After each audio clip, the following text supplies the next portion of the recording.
I know you got enemies to prove them wrong, right?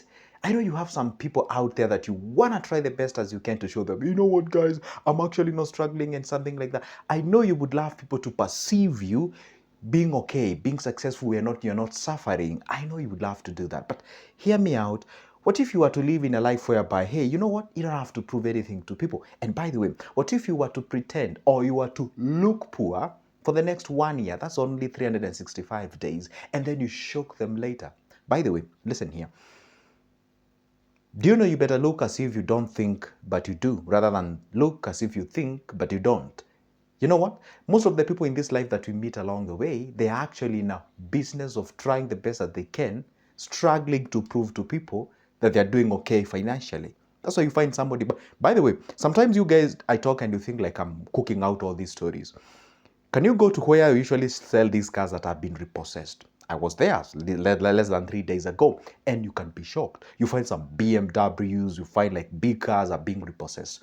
Well, I didn't meet the owners whose car that was actually repossessed, but time you ask yourself, what exactly happened?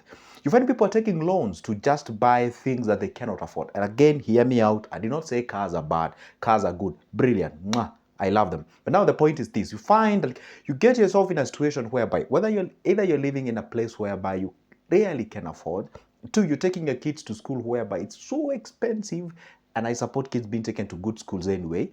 I don't want it to take me in a negative connotation. And again, you find you living in a lifestyle which you cannot afford, but you're struggling because, hey, you know what? You've been trying the best as you can to prove to your enemies that you're not struggling financially. Now, that's what I'm going to talk today. And the topic is about look poor for only 1 year. And then guess what you do next? You shock them. Are we together? Now, let me explain this point. See, when I say look poor, I said look poor. I did not say be poor. No, I did not say that. Okay? I did not say that. I said look poor. When I say look poor, it means like you are perceived as if you are struggling. You are perceived as if you are not doing okay financially. That is what, because generally in the society, people expect you to like show them that indeed, by the way, do you know that physical assets, do you know that physical assets or sometimes liabilities are actually things to simply masquerade as a successful individual? For example, let's say I have some cash in money market fund. Let's say I have some cash in treasury bills and treasury bonds. Let's say I buy stocks in international stocks like S&P 500 and what have you. I cannot show you. You cannot see me having those stocks. But if I have a piece of parcel of land somewhere, if I build myself a home, if I'm driving a heavy car or something like that, you can literally be like, okay, wow, he's rich because he's driving this. He's rich because this is his property. See, now we find that people are in a business of trying to prove to others that indeed I'm being successful. Indeed, I'm doing okay. Indeed, financially, I'm actually doing okay. Now, in that process of you looking poor is a situation whereby you pull down the curtains of proving to people that you're doing good financially, and then that cash that you could have spent, let's say generally, you earn 100 G's, okay? You earn 100K, or whichever the amount of money you earn, okay? And let's say you were to live in a okay life of 40,000 out of the 100K, then it means that you're left with 60K to do what? To invest, okay? That is what you're left with. Now, the question is, what if you were to be like, guys who earn the similar amount of money, they actually spend 70K for their what? Lifestyle. And by the way, you admire their lifestyle, and there is nothing wrong. It is okay to admire, all right? And then you find they're living okay. Where they live in a quite of a better neighborhood than you, in a suburb or leafy area. You find that where they usually hang around is quite okay. What they wear, whom they hang around, and what have you. But you see, how much are they left with? They're only left with 30K to invest. Are we together? And that K that is being left to invest, it can actually be spent at any given time because they usually have some random road trips to nowhere or anywhere or something like that, of which, again, there's nothing wrong with it if you plan yourself. Now, hear me out now. This is person A and this is person B. Obviously, the person B, based on the lifestyle that he or she is living, will be perceived as if they're doing okay financially, everything is good, based on how much you're spending, not based on how much you investing, because people will never care how much you're investing. They always care about how are you looking, where are you living, what are you driving. And that's why when you meet people, they ask you, what do you do for a living? Simply they're asking you that question to gauge what respect they're gonna attribute to you. For example, if you meet two people, one says, hey, I'm a doctor. Okay. Someone says, oh, I'm a mason. I'm actually do with metalworks and what have you. So obviously there is a sort of a respect that you're gonna accord those people. And again, one day say you meet the doctor in Ashanti places. Then you'll be like, oh, you live in this area? Oh my God. Did you tell me that you're a doctor? Yes, I'm a doctor. Oh, wow. See why? They are expecting you to live a certain place because you're a doctor based on what you get what I'm saying? So if you become gullible to that, you can actually be swallowed by that perception and can actually result into a very big financial problem. Now, hear me out here. So what if you were to look poor for the next one whole year? Therefore, it means that you can be able to save the 60K based on the example that I'm giving here. Then you're going to have yourself 60 multiplied by 12. That's quite of a decent amount of money. Are we talking about the areas of 720 Gs? And that just bus savings only? What if you were to invest this money? Boom. That's what would be, let's talk about 800 or something like that. Okay. Now, if you go to the other side of this individual who is living a 70,000 lifestyle, is only saving around 30K out of that. Let's say he's disciplined or she's disciplined. 30 multiplied by 12, you're talking the language of 360, basically half of what you've actually done what. And then boom, with this amount of money, you can go ahead and do what? Start that venture that you've been admiring. You create another source of income, okay? You can either decide to tighten your belt again and then feed on that particular investment. And then a time will come when if this now, the reality, one day, the reality will actually dawn on these guys, yeah? Who live in a lifestyle whereby they have to prove to people that they're doing okay financially. And then one time you realize, oh my goodness, wow, I'm actually at 45 years old. I'm only having 15 years to go, assuming that you're going to retire at 60. Guess what happens now? You'll be like, oh my goodness, I need to put my finances in order. And then this is the time now you find that either anxiety kicks in, you become paranoid, you look at your peers who used to be perceived as if they're not doing okay financially. They are way ahead of you. Some of them have their properties. Some of them have built their own homes. Well, if their own homes is ultimate goal for you or to you. Now, what I'm supposed to do is to look poor.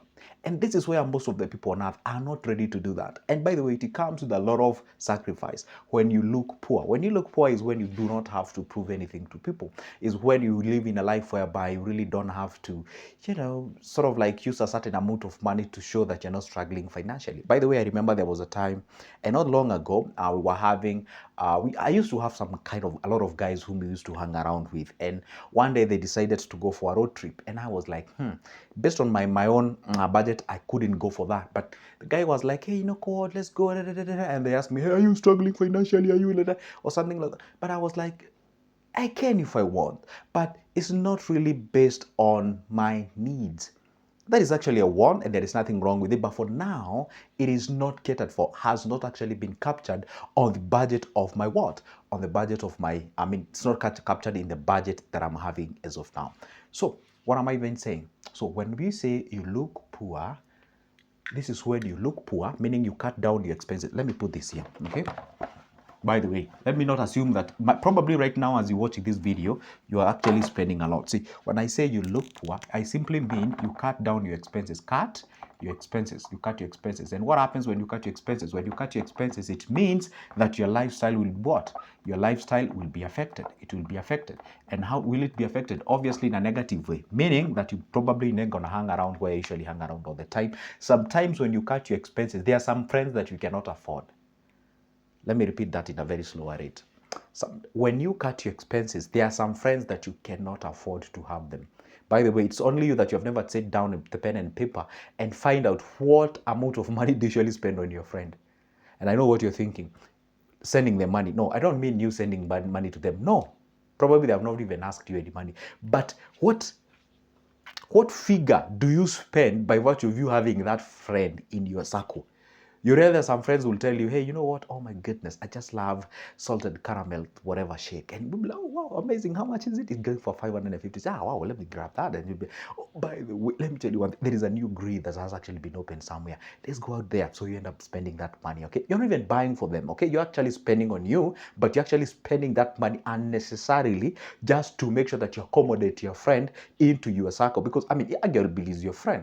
And they'll be like, oh my goodness, we got a new club that actually been open somewhere, but then you can join that membership and you ask, oh my, okay, what am I gonna gain out of that? Be like, nah, come on, you just hang around with people, they actually then you end up you get what I'm saying. See, find out how much you actually spend by virtue of you having that particular friend. because you spend money with your friends. But there is nothing wrong with that if there is a value, if there is a reciprocation of that, because your network is always your net worth. But then you try to find, am I gaining anything? For example, people tend to say, hey, go to an expensive hotel, you might actually meet poor people and rich people, which is very true. I 100% support that. But then you have to be in a situation where, let's say you are an introvert, okay? You can't even say hi to people. You don't even know how to express yourself. You can't talk. You don't work on yourself. Then you go there, spend a lot of expensive coffee throughout your time. 1 year ends, you spend a lot of money. You've never even met anybody. And when you meet anybody, you don't know how to make friends. You listen, it's a combination of variety of things. So ask yourself, by virtue of me spending this money, all right, arguably, what am I getting in return? For example, I had a client we met physically, and I asked her, hey, you got yourself a lot of groups. Okay, Kenyans can understand what I'm talking about. You know, these groups that you find our wonderful and beautiful ladies get themselves into. And then I ask her, okay, there's nothing wrong you having a group, but let's be sincere. What value are you getting out of that particular group? But you see, Joseph is more of a social group and something. Yeah, there's nothing wrong becoming together socially. But hey, we are here for finances. You are struggling as we speak. You're struggling. So how is it helping you? That see, not unless you're willing to actually get yourself out of the situation of life that you are in, cut down the expenses, and whatever you cut down, channel it towards an investment. And if you can be able to make more than what you can spend, then please do so and pump that money towards an investment. And that way, after 1 year, you're gonna look very, very well. And that's the reality of life. By the way, you know what, guys? This is Good Joseph. As always, I make videos pertaining these investments and anything related to that. And if you would like to have my discussion in one way or the other, grab that number of mine from the description of this particular video, shoot me a call or text, then we can have either sit down physically or we can have a virtual meeting. This is Good Joseph. And by the way, see you at the next one.